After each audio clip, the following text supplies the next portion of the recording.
Hello, everyone. Thank you for joining us. My name's Tom from Data Protection World Forum, and the topic for today's webinar is the GDPR at 2, its past, present, and far from simple future.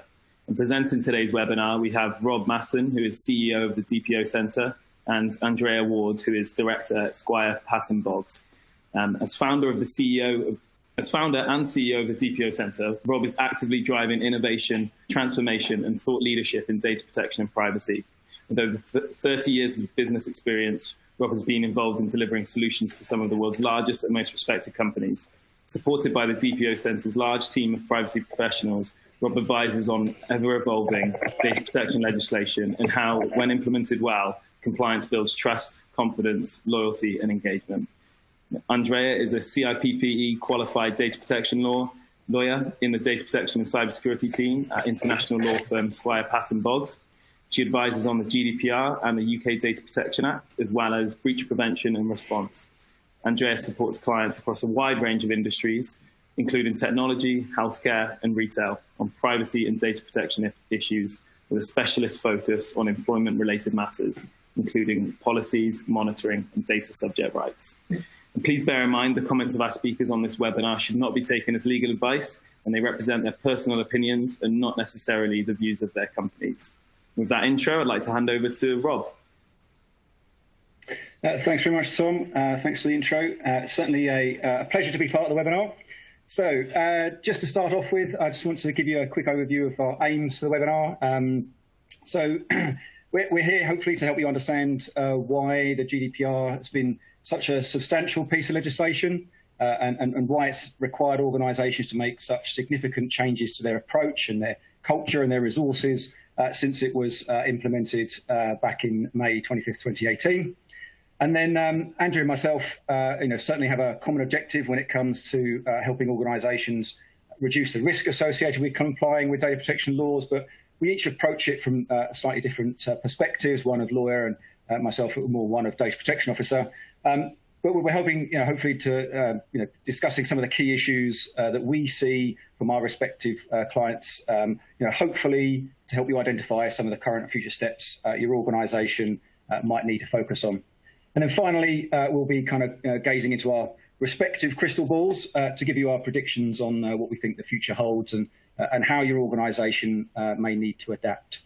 Now, clearly, we're dealing with some quite complex areas here. We only have about 40 minutes, so we're not going to be going into a huge amount of detail for each one. So do please pose your questions along the way, and hopefully we'll have sufficient time at the end during the Q&A session to be able to answer them. So, however, before we kind of kick off in terms of the content, we'd like to ask your assistance if we can. We're going to ask you just to complete a very simple single question poll, the results of which we will revisit at the end of the webinar. Purpose of the poll is to identify the key issues that you see affecting your organisation over the next 12 months, many of which we're going to hopefully be discussing in some more detail during the session today. So if I could ask you I'm just going to give you a couple of minutes just to do that, but if I could ask that you can all take a moment to respond to that question, and then after that I'll be handing over to Andrea to bring us up to date with the GDPR's past. Thank you.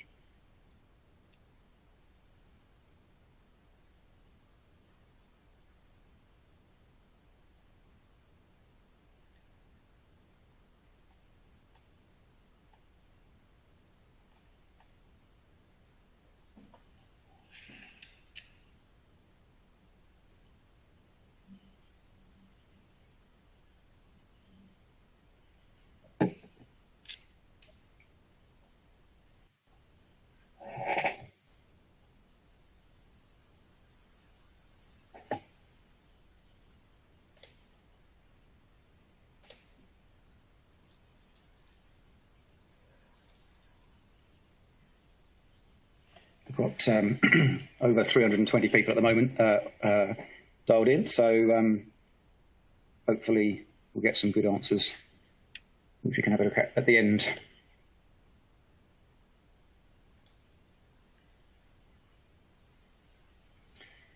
So hopefully everyone's had a chance to answer the questions, and if so, we'll make a move on. Thank you.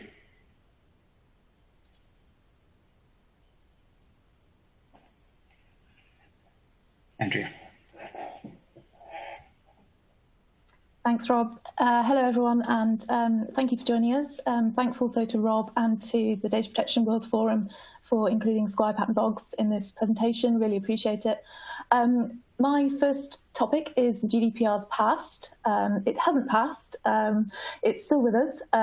Just briefly on this, because I know you're all interested in what's to come. What we'd say is the GDPR, as you know, had a lengthy lead-in period. It still took time to get it on the agenda for most companies and prepare for what was coming.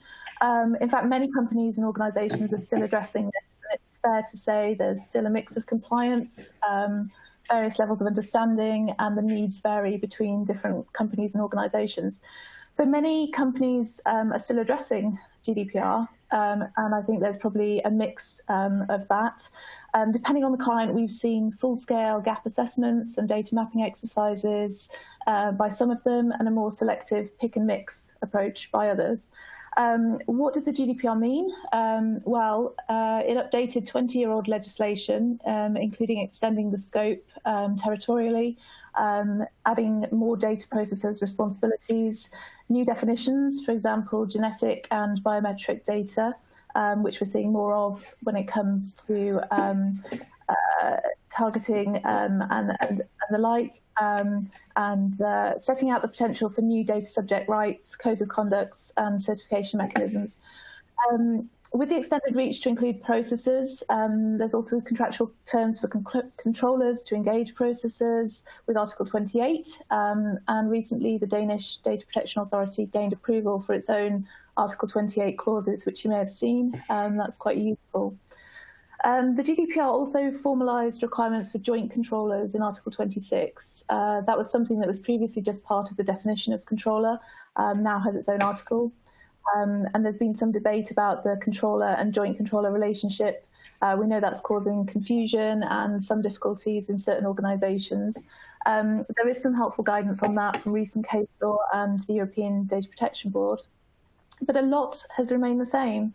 We still have the data protection principles of fairness, lawfulness, transparency, minimisation, etc., etc. So the law as we know it is evolving, as I'd say, not a revolution, more of an evolution. We heard a lot about the potential fines from supervisory authorities, and some of those are now starting to trickle through. Previously, we've seen a lot of old Data Protection Act fines with the ICO, and the first GDPR fine in the UK was against a company called Doorstep Dispensary Limited. That was a pharmacy, and they had a fine of £275,000 this year. There are intentions to fine other companies, Marriott and BA, some huge sums for historic data breaches, as you're probably aware. Perhaps the biggest change with GDPR is the onus on controllers to demonstrate accountability and compliance, and of course report any breaches within 72 hours. Added to which there are security issues, the requirement to keep records under Article 30, documenting the lawful basis and decision-making, a need for legitimate interest assessments, data protection impact assessments, and providing detailed notices to data subjects. These are all important things that everyone has on their mind with GDPR. So next, moving on to the present for Rob. Okay, thanks very much, Andrea. So I'm going to take you through some of the key issues that we're seeing kind of our clients grappling with in terms of complying with data protection laws as they currently stand, and to a degree the kind of questions that we're being asked. I mean, each of these points could in effect be a webinar in their own right. So I've got to kind of try and keep it very brief. But as I say, if there's anything that I don't cover, then by all means, kind of put some questions forward. So I think it's fair to say that most organisations did something, some quite a lot, leading up until May the 25th. A lot of it was carried over by the kind of hype that was around at the time. And so, organisations or people within went off, got a budget, put a project team together. They rewrote their policies. They looked at minimising their data. They analysed their data security practices and who they're sharing data with. And I think we all remember the consent days back in looking at your lawful basis and everything like that.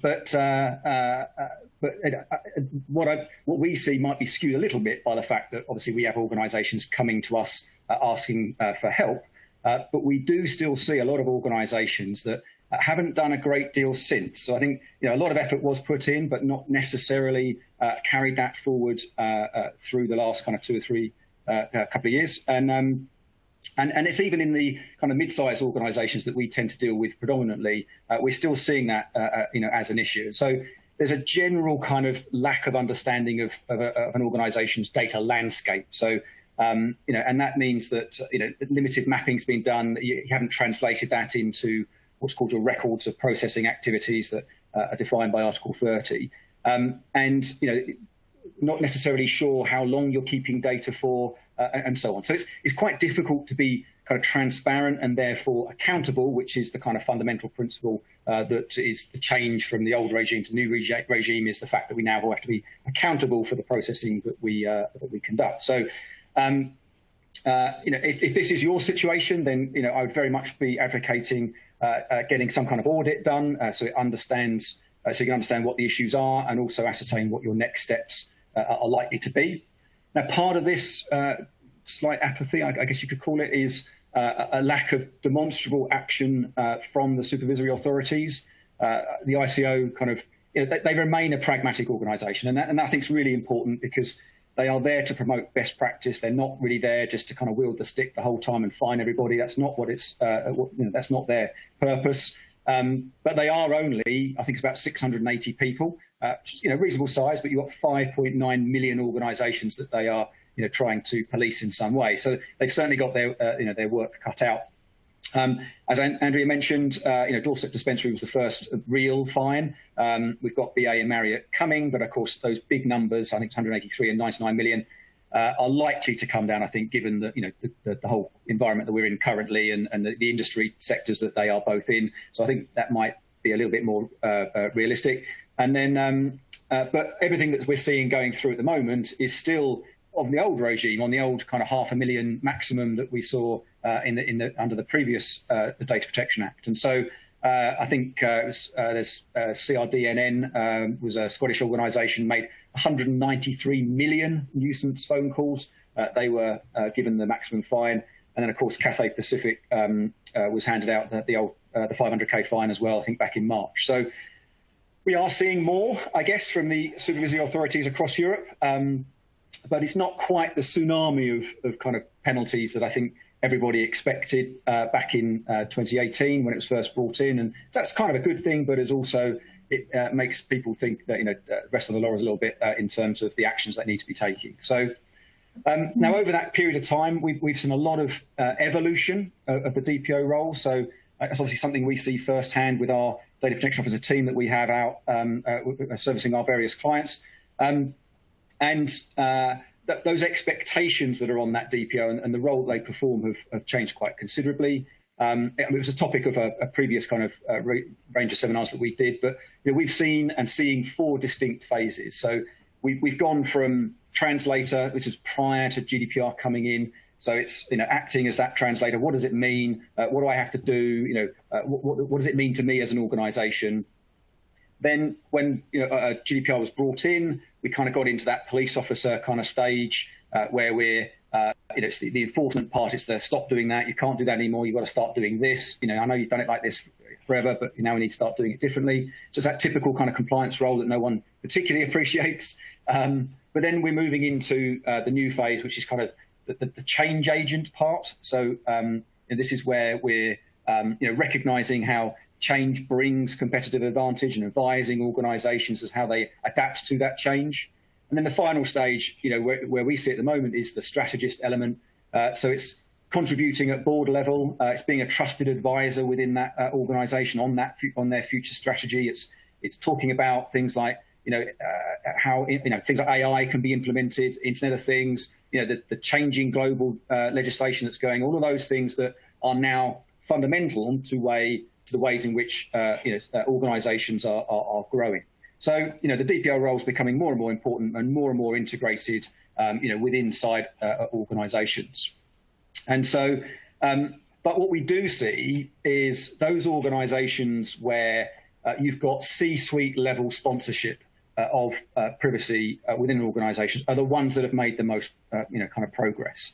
And it's a culture. In terms of privacy, we see with those organisations that have implemented governance committees, because these are the organisations that are fostering kind of two-way communication between the C-suite at the top, so the senior executives, and the data-facing staff, on the other side of the organisation. But it enables that kind of two-way communication and promotes kind of increased ownership of privacy across the organisation. Which it means that it's not just us, the DPO, banging the drum the whole time about compliance and things you should do responsibly. The whole organisation is kind of moving in that particular direction. And there's a lot of privacy professionals, I'm sure, watching today. And if you can do that within your organisations, you'll be creating a lot of value in the role that you're performing. But unfortunately, some of the downsides of what we've seen, in the current day is things like it's vexatious and kind of automated DSAR requests. So these aren't always kind of positive, but they are one of our rights under GDPR. We do have access to all of our data that's processed on us. They are designed to provide transparency and help individuals improve kind of the accuracy of the data that's being processed on them. But unfortunately, they are being used by disgruntled staff and so on. In tribunals. I'm sure Andrea is going to talk about this a little bit later. Or they are being used by upset customers as a kind of bit of a stick to beat you with. But the worst thing, I think, probably from the DPO's perspective, is we're seeing the introduction of automated DSAR platforms. So these are things like kind of Rightly and Tap My Data, and what it's doing is it's just encouraging people to submit more and more DSARs. Our stance as the DPO Centre is currently to effectively consider them as manifestly unfounded, which is the response you can give when you don't think it's a valid DSAR. However, what we are doing is bypassing the platform and going direct to the data subject and responding to them directly, rather than almost assisting the prevalence of these platforms from rising. But I think general expectations are, with furlough issues going on and exam grades being made by opinion rather than results, I think we're going to see, quite a lot more. And I'm sure, hopefully, Andrea, will be able to kind of expand on that. But in fact, Andrea, is that something that you are seeing in what you're doing? Oh, yeah, absolutely. We've always noticed subject access requests being used, particularly in the employment setting, people making claims or have grievances or disciplinary issues and just putting in a subject access request. And it has got worse, quite frankly. I think the fact that it costs a business so much time and expense and energy to deal with them, knowing at the same time that they could be held liable for quite a serious breach of the GDPR if they don't respond properly, is a worry. And so companies are spending a lot of money on getting it right, but knowing that ultimately individuals are often not satisfied with what they get back from a subject access request. So it's very difficult to try and stick to the guidance. Even the ICO's guidance, goes some way, but doesn't help companies at the end of the day if they're seeing repeated requests or these automated requests that you're talking about. I think you're right to go back to the individual data subjects, because there are companies that are seeing this as the new PII claim and trying to generate these and in some way, shape or form get some business from it and some money. But I think the message changed to data subjects, quite frankly, that this isn't litigation, this isn't disclosure, this is a company who may have some of your personal data if you're a customer, and quite often that's easier to deal with than an employment request, because just asking for all of your personal data from your entire employment is just bonkers, frankly. And the right, as it's stated in the GDPR, is a right to request access to check what personal data is being processed and to check it's accurate. It's, in my opinion, and I stress it's my opinion, it continues to be misused. And I think that's really unfortunate, because data subjects have a lot of good rights in the GDPR. And I think when they raise when it's not intended to be anything other than checking the data, then that undermines the remainder of their rights. And I think it ultimately puts organisations' backs up. And so, communications break down, that kind of thing. So I'm actually, finding subject access requests quite challenging, and I think clients are as well. I mean, from our perspective as well, the worrying trend in this is that even some of these platforms are offering kind of points and rewards. So it's almost kind of, fill in more of these DSAR requests, and we'll get you a free T-shirt or something. It's that, and that just seems completely wrong, in any of these environments. Yeah. I mean, that's awful to hear. No one wants that, I don't think. No, I mean, hence as an organisation, we are, as much as possible trying to. I think they are useful to some. If you're a broadband provider or something, and it's a massive cost and exercise to respond to DSARs, maybe some of these platforms are quite useful because it standardises the way in which those DSARs are received, and you can act upon them accordingly. To a degree, they're doing elements of identity checking, although that's very dubious as well. But for the rest of us that are dealing with a handful per month, shall we say? It becomes incredibly distracting to respond to especially if there's going to be an ever-growing number of them kind of building up as well. Yeah. It's a full-time job, and I think we'll see specialists who just deal, if they don't already, just deal with subject access requests, and that's very sad. Watch this space. We used to be advising clients to look out for, class actions and perhaps subject access requests raised by unions on behalf of employees. And that would really, bring a company down, actually, when you think of the time that's involved in dealing with them. That could be a problem. So fingers crossed we don't get that. Indeed. Let's move on. So is this me? It is indeed. So how have things changed in the present? Well, harmonisation is a word that used to be associated with the GDPR. That was one of the reasons to have a new regulation. I don't think there can ever be complete harmonisation, certainly across Europe or where you have multiple authorities involved. So whilst you have the GDPR, you also need to check, obviously, member states' national laws and exemptions. Employment is a good example of this. We advise regularly on issues involving special category data, and quite a lot recently of criminal convictions and offences data, background checks, DBS checks, etc. And you do need to look carefully at the Data Protection Act of 2018 to get through that. It's important also to bear in mind that policies and procedures that you're preparing for your employees globally quite often need to work well in every country that they will be applied to. Employee monitoring is a good example of a really tricky issue to get through both GDPR standards and local employment laws. It's especially difficult if you have additional regulations for your business sector or you need to run it through a works council. So quite a lot of our clients are US-based, they have EU operations, and I think the tendency may still be in some cases that a policy will be a global policy and will apply in every country, and it just needs one draft and to be ticked off for those countries, and there you go. And I think they've been disappointed to learn that it's a longer process and one that you really need to take care with to get it right. Something else I'd just like to mention is data breaches to supervisory authorities, or indeed which one when you have a breach, and advising data subjects. That has been a hot topic, and I think because of the perceived risk of fines, it's a cause for concern. There are difficulties with companies never having experienced a breach or never had to report one before in working out what their specific threshold is to report. We know what the law says, but there are PR issues that go along with reporting breach. There's obvious damage to a business if you're going through a sale, or you're, mergers and acquisitions, or you're simply promoting your business and want to bring on more customers or partner companies. Having to declare that you've had to make a data breach report or you've had an issue is something that you really have to think about. So there is an impact on customers and staff with these things. Obviously, companies want to do the right thing. I don't question that.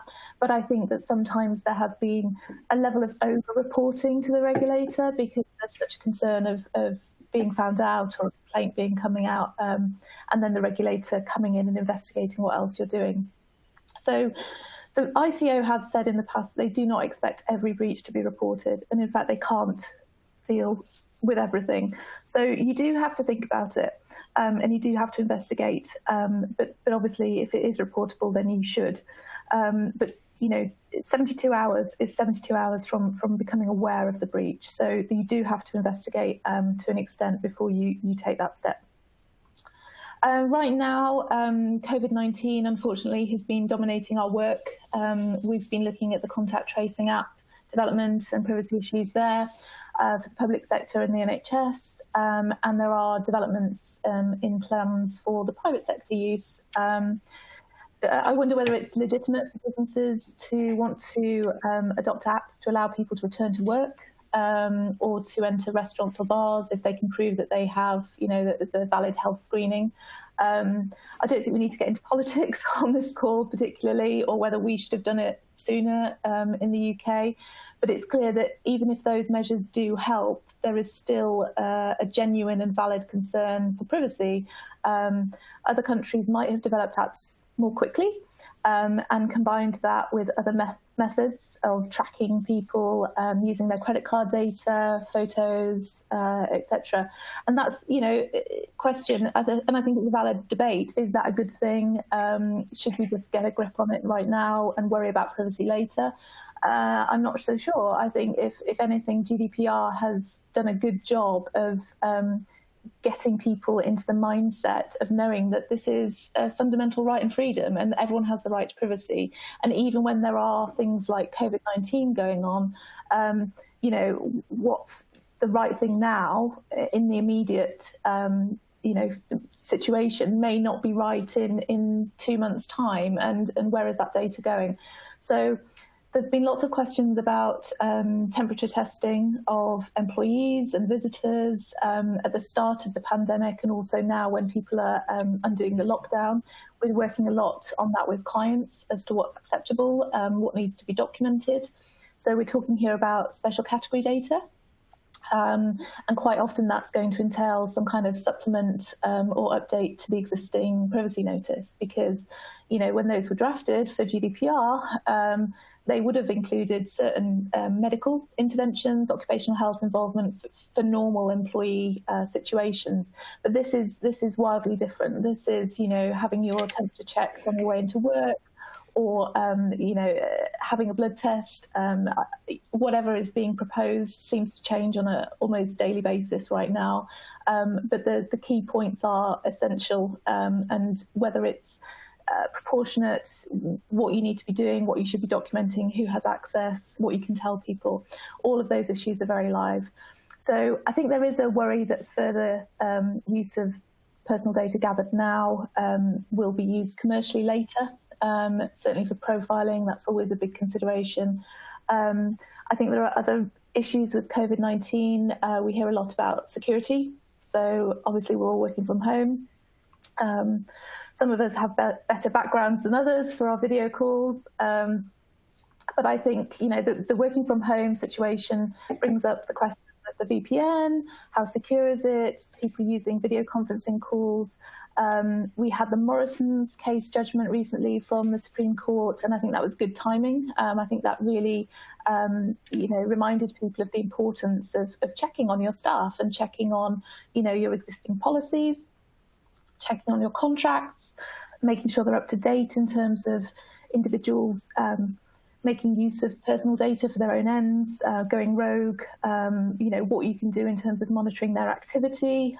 Some clients have been considering whether that's appropriate. I think that's certainly questionable. And it all boils down to what's reasonable and justified. So the Morrison's judgment has drawn up some issues.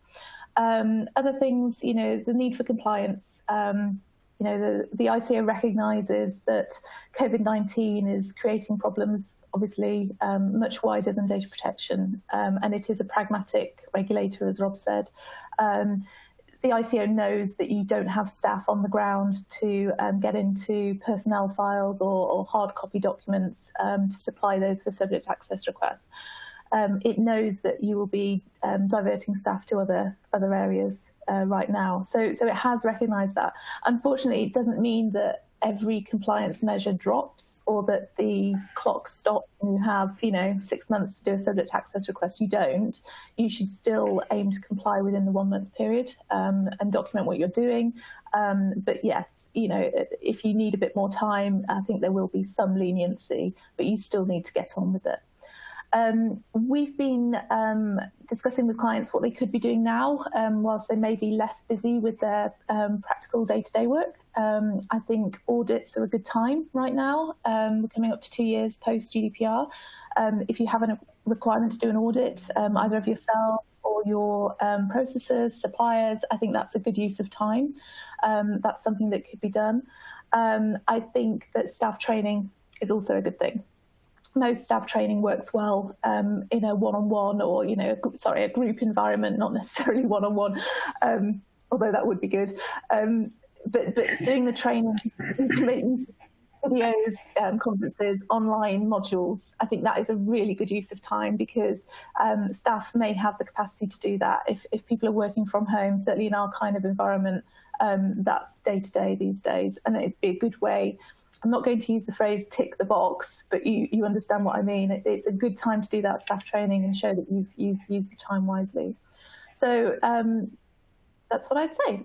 Those are the things we're dealing with right now. Over to you. I think you're still with you, actually. It's still me. Wonderful. So the GDPR it's here to stay. We're not going to get away from it, even after Brexit. I think we know that it's part of our legislation in some way, shape, or form. And Rob's going to talk about that, thankfully. Our second birthday, there was a review, or there's going to be a review under Article 97. That's clear in the GDPR. It has to be reviewed before the 25th of May this year and then periodically afterwards. I think the likelihood is that it's not going to change. I think the European Data Protection Board has already said that it's premature to revise the GDPR. It's working well. They're looking at possible solutions to overcome certain challenges. I think when you have legislation like this that's designed to work across multiple jurisdictions, nobody's ever going to be happy with what they've got. And there are different interpretations. I think the recitals could do a lot better in terms of giving us examples and explaining how things should work. But, so we have the GDPR. It doesn't mean that's the end of it. Certainly, if you're looking for more to do with your GDPR compliance, you won't be disappointed because obviously relying on accountability and record keeping is one way the GDPR keeps us busy. There's always something to do. You will need to think about updating your records of processing, conducting those audits and training, as we've discussed. On a wider level, you might be starting to consider whether codes of conduct or adhering to one of these as part of a wider industry initiative would help demonstrate your compliance and achieve standards for fair and transparent processing, data subject rights, and addressing transfer issues. Certification would also be welcomed. Unfortunately, we've not seen much action on these aspects from the GDPR yet. If you're interested, look at Section 5, Articles 40 to 43 cover these. But the ICO is getting behind codes of conduct. So take a look at those pages on the ICO website, and it encourages you to contact them for support if you're interested. I think certain industries like healthcare would be wise to develop a code of conduct. That would certainly help. And others, who routinely address, large volumes of personal data and special category data in particular.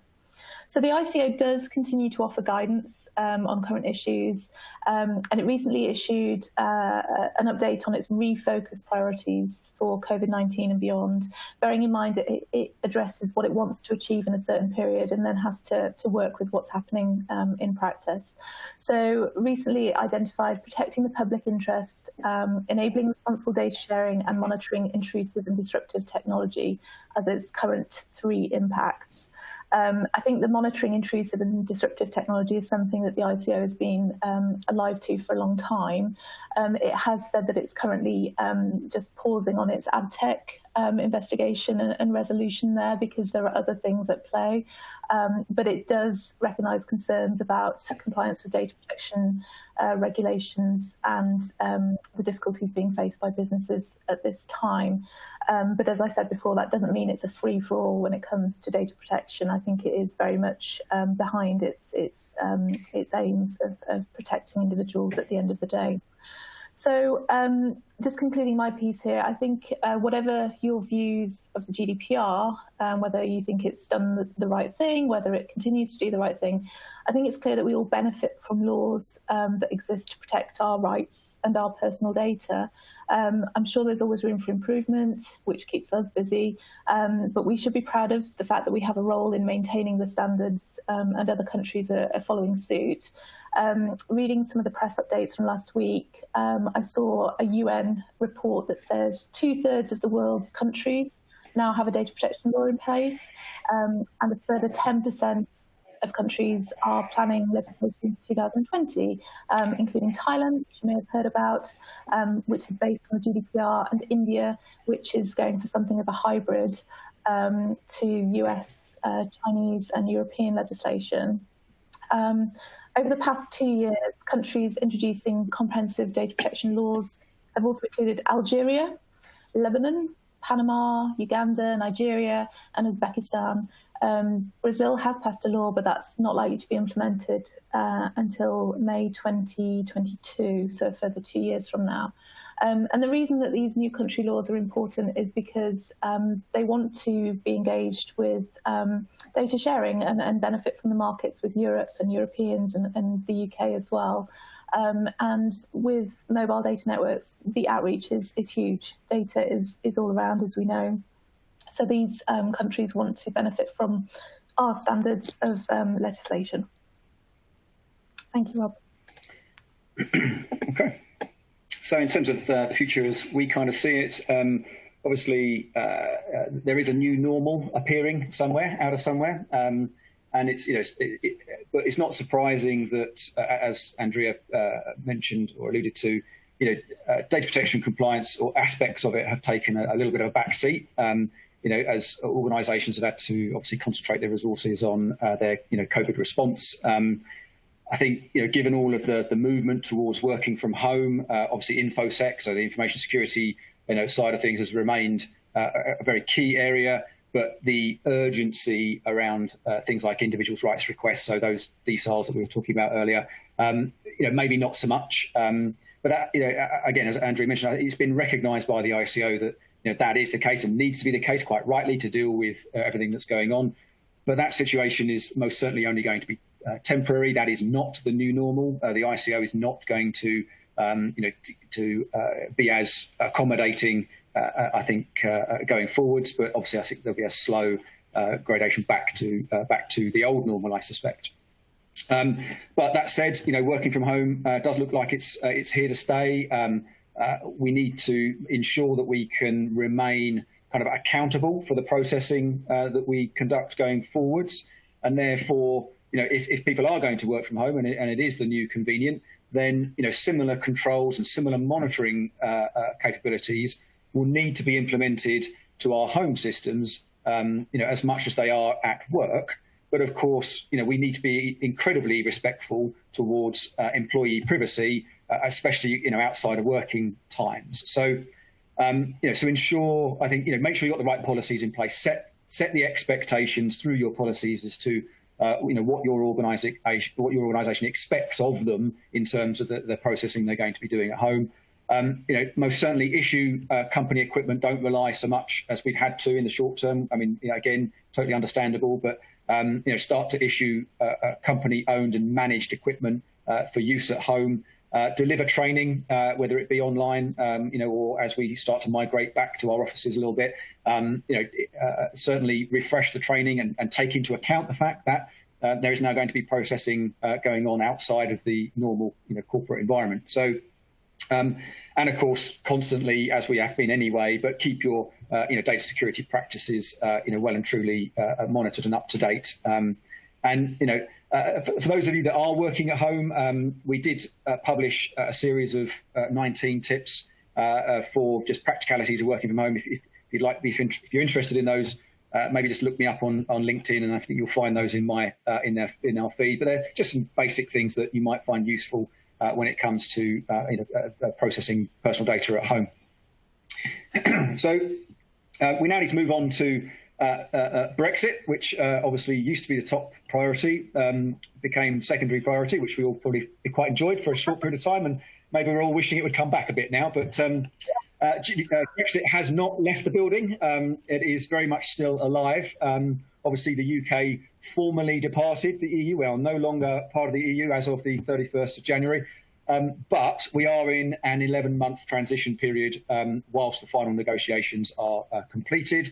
That will end automatically at 11 o'clock UK time on the 31st of December. So it's all bets are off after the 31st of December. And the UK, or both parties, actually only have until the 30th of June to decide whether they're going to extend that negotiating period longer than the end of the year. Now, given everything that's been going on with COVID, that wouldn't be unsurprising. But at the same time, Boris Johnson is very clear about wanting to get Brexit done. So, and at the moment, the rhetoric seems to be that we have to negotiate all of this by the end of the year, or not at all. And we obviously then we effectively have the hard Brexit that was what was negotiated and or went so much in Parliament at the time. So, but basically, up until the end of the year, it is effectively business as usual in terms of complying with data protection laws, especially.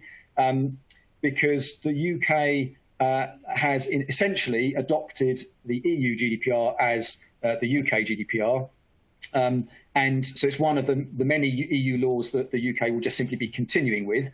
But what it means is that it's going to diverge over time. So we've taken a verbatim copy, but of course, as case law and EC decisions and all these kind of things start to differ across the channel, then of course the two laws are going to diverge, and it may be that the UK just decides we're going to do something different anyway. So we shall see. But at the moment, we've effectively got two GDPRs that we're having to or going to have to comply with going forwards. Now, like any other country outside of the EU, the UK will become a third country when the transition ends. Okay, so how much of an issue that is from a data protection perspective will depend on what's called an adequacy decision. And those decisions are made by the European Commission. So they normally take about 18 months, but ours didn't start until the 1st of February, or not officially anyway. And we are currently, I'm told, 13th in the queue in terms of making a decision. And therefore, it is by no means guaranteed that the UK will get adequacy before the time runs out at the end of the year. Which means that in all likelihood, from a data protection perspective, we're going to have to deal with the EU much in the same way as we're dealing with other countries outside the EU at the moment, and put specific safeguards in place with all of our suppliers and our partners and our vendors to make sure that we are legitimising personal data transfers between us in the UK and our partners in the EU. Now, this will most likely be in the form of standard contractual clauses, so SCCs, and we're going to need to put those in place with every single supplier and partner and so on that we're working with, just as an addendum to kind of contracts that we're entering into them. But the first thing to do is to make sure that you understand your data flows, because if you don't understand your data flows, then you're not going to know exactly who it is that you need to be getting these kind of agreements in place with. So, when you do your audits, when you do a data mapping exercise, make sure you understand your data flows, certainly cross-border data flows into Europe, because they're the ones that are potentially going to be affected by if we don't get adequacy. If we do get adequacy, it's kind of business as usual in that respect, free movement of data. But if we don't, then these kind of steps are going to need to be put into play. Another little challenge is going to be the loss of what's called the one-stop shop. So obviously across Europe at the moment, 28 different regulators. If you have had a breach that involved data subjects from all 28, obviously you don't want to have to deal with 28 different regulators and answer all their various questions. So the one-stop shop mechanism was devised so that you can have just one regulator that you deal with. You nominate who you want it to be, and therefore they are your main point of contact for any kind of issues like that. The problem we're going to have is that the UK's ICO, the Information Commissioner's Office, is no longer going to play a part in that mechanism. So if you are an organisation that has nominated the ICO as your one-stop shop supervisory authority, then of course you are going to need to consider an alternative. It's quite challenging to do that because if there's no obvious one, then you can't choose one. But I'm not going to go into that today because it's quite a complex area. But again, I did do a webinar last week where I spent pretty much a whole hour describing these things. It's very interesting for those of you. But so if that's of interest, then do certainly try and dig that out again, probably on my LinkedIn if you can find it. A bit of good news, I suppose, if there is one, is Privacy Shield, well, for the next couple of months anyway. Privacy Shield is a mechanism that's put in place to take care of transfers between the EU and the US. Obviously, the US data laws are not considered essentially equivalent, which is the comparison we use in terms of adequacy. So the US is not an adequate country, and therefore we have to have extra safeguards in place. That safeguard mechanism is called Privacy Shield.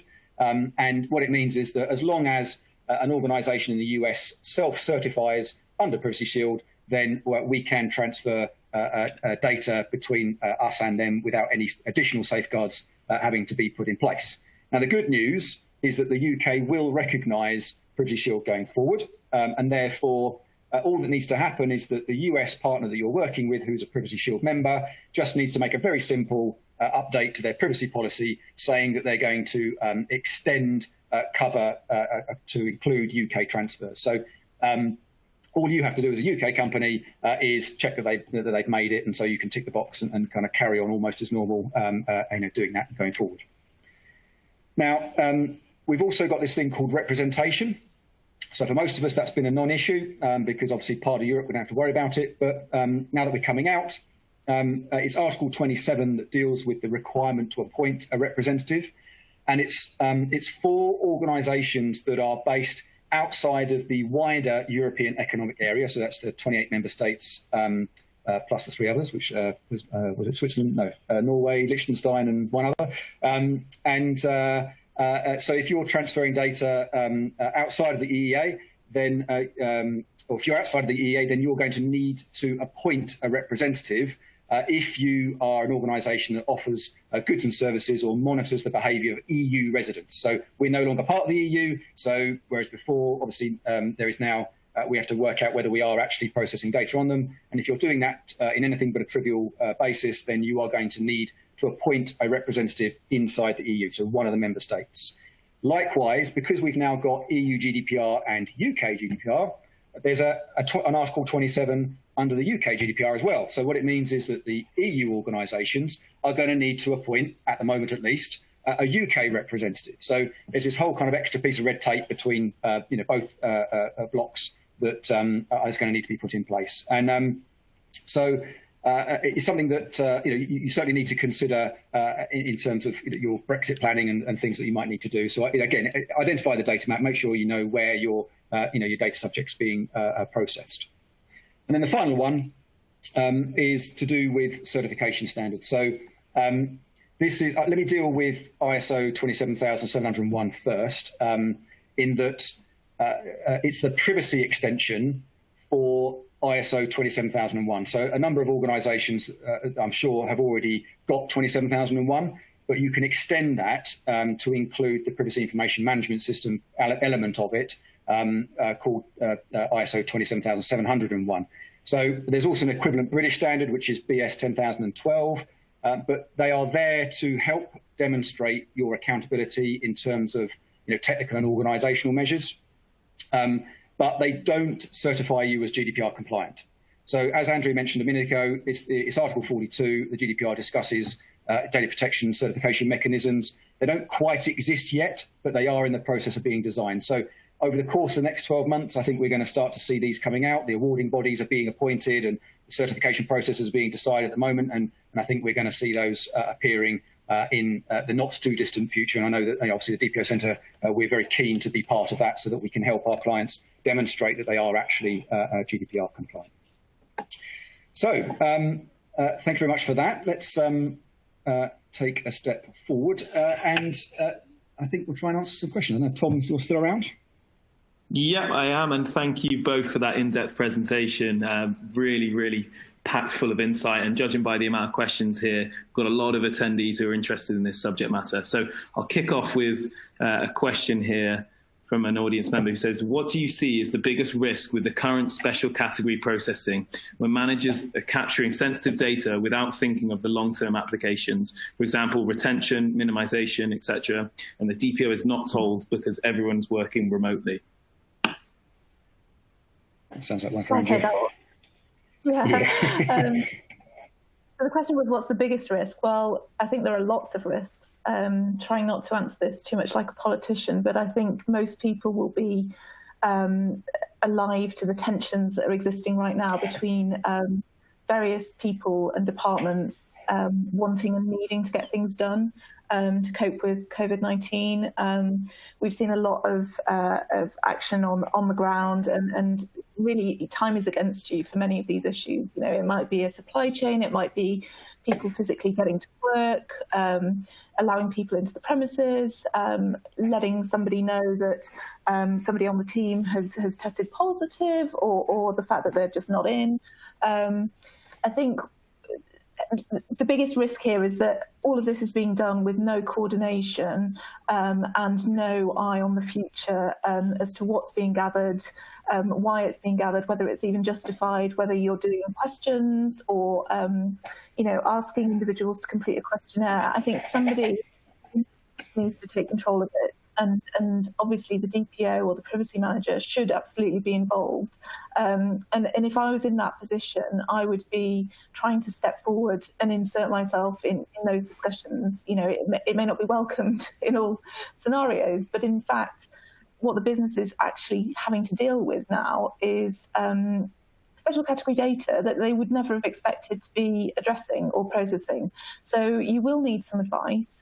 You will need to involve somebody who coordinates all of the inspections, the testing, the decision-making, the LIA, most likely a data protection impact assessment. So the DPO or the privacy manager should absolutely be involved in that.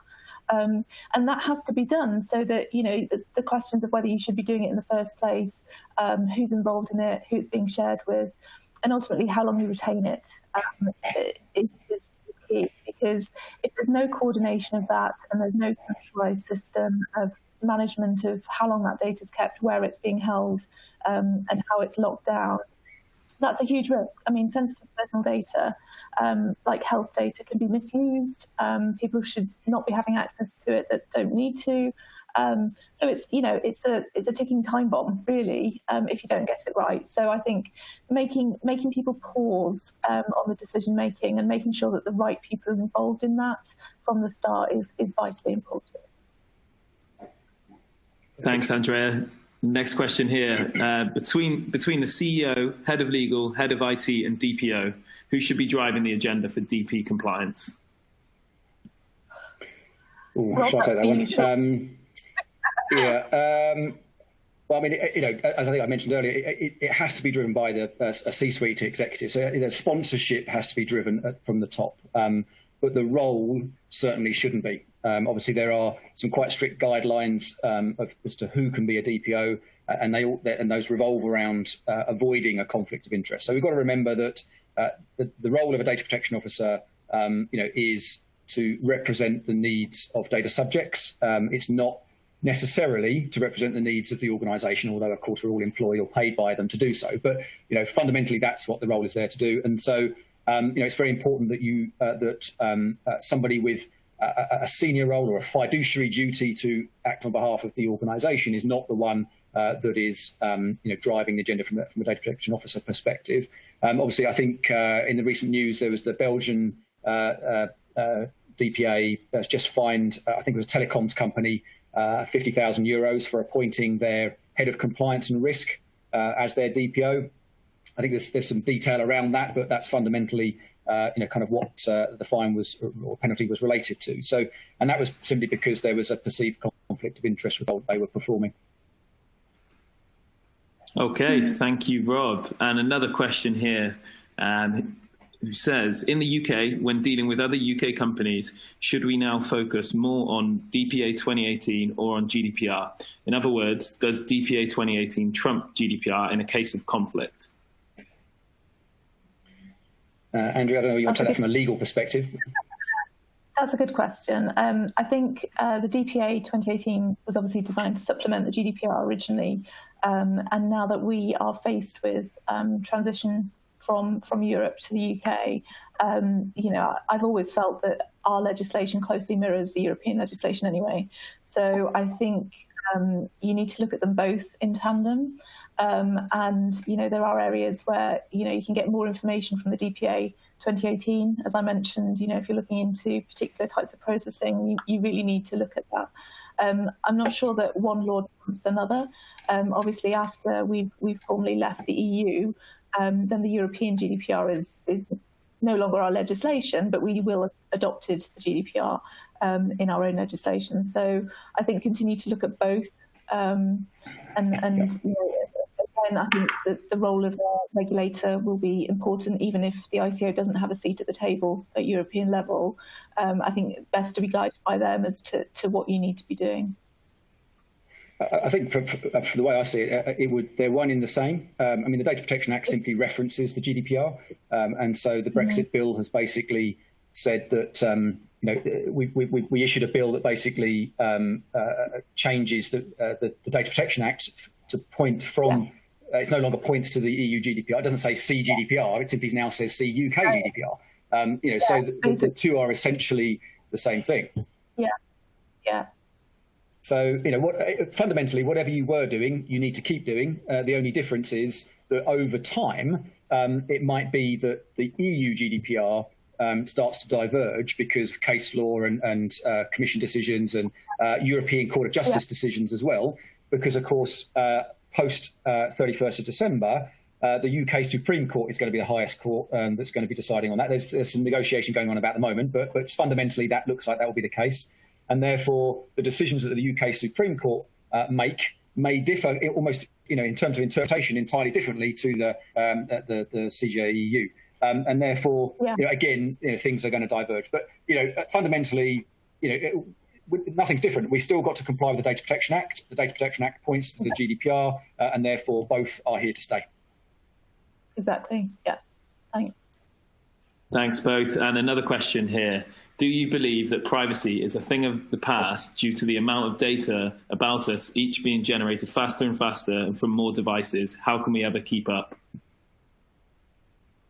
Yes, and you can't. Yeah. I think, COVID is obviously a terrible situation, but like I said before, I think this really is a test of the value of privacy. And I think that we've all got, presumably we've all got smartphones, we all use the internet.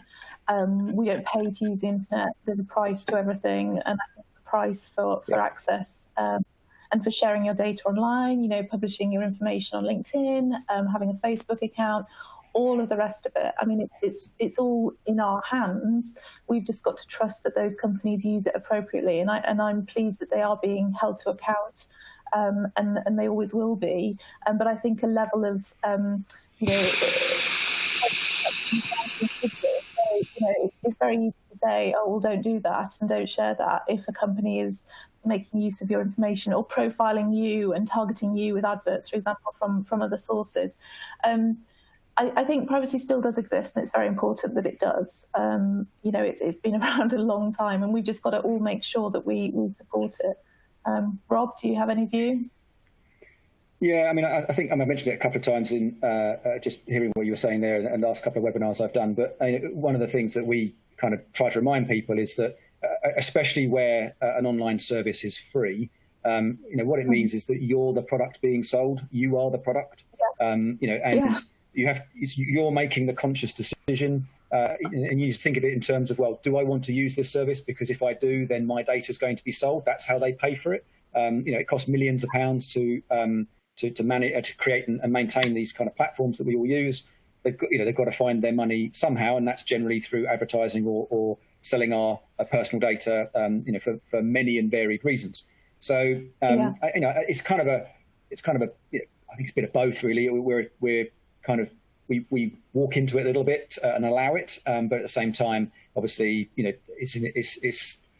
fighting a bit of a losing battle trying to keep up with the big corporates in terms of what they're doing with our data, and the laws and the regulators are always pretty much 1 or 2 steps behind. Yeah. Okay, thanks both. I just want to sneak in one final question here, if that's okay. Yep. So a poll results to go as well, so. As someone who's about to commence a GDPR compliance audit, what are the key aspects of GDPR that my company should have in place at this point in time? If you could do a quick fire. Do you want to go first, Andrea, or do it? I don't mind. Oh, well, absolutely. Your records of processing for Article 30, get those up to date, keep looking at those, have things on the agenda in diaries ready to show a regulator that you routinely inspect this, that somebody has authority to deal with it, and just be ready to respond to a breach. That's most important, I think. Yeah. So I think for us it would be people, policy and process. Understand your data, understand where the people fit into it, put in place the appropriate policies and procedures, and make sure that you have processes to handle situations as they arise. So breach reporting and identifying individual rights requests, that kind of thing. So if you're doing an audit, don't start until you understand your data. Do a thorough data mapping exercise. Draw it up so that you understand where it all is physically, as well as who you're sharing it with. Because once you've done that, then everything else kind of falls out of that in the next processes. Because once you understand what you've got, where it is, who has access to it, how long you're keeping it for, what your lawful basis for processing is, all those kind of things, then of course you can make sure that you put the appropriate framework in around it to essentially demonstrate your compliance. Okay, thank you, Rob. Should we have a quick look at the poll results? Yeah. Are we ready for it? So let's have a quick look. What do we get? Oh, here we go. So these are which are the key challenges that you think you're going to have to face over the next kind of 12 months? Let's have a look, see if anything stands out. So data retention, that's interesting. AI machine accountability. It's good to see that accountability is the key part, because I mean that's really what we're all trying to achieve out of all of this. Brexit, good, yeah. So, but fairly even. But I think the standout one actually there is data retention, because I'm not sure when we're doing our performing our services that most organisations really consider that a key one. So if that's becoming front and centre, I think that's really important, because it is often something that gets forgotten, or at least at the bottom of the list, and it's one of the most challenging things to solve. It is, and I think maybe that's the other side of having so many subject access requests. Getting your data retention sorted, and we're seeing a lot more actually major requests as well, which go hand in hand with this. So I think companies may have left it before, but are having to deal with it now. Indeed. Okay, I'm fairly conscious of time. Tom, do you want to wrap up? Absolutely. Thank you both for your time today, and I'd like to thank our audience for joining us. I'm sure they gained a lot from this session, and we hope you can join us again in future. We're hosting Last Thursday in Privacy next Thursday, the 28th, so hope you can join us there. And Rob, Andrea, we hope to speak to you again soon. Thank you very much. Thanks, everyone.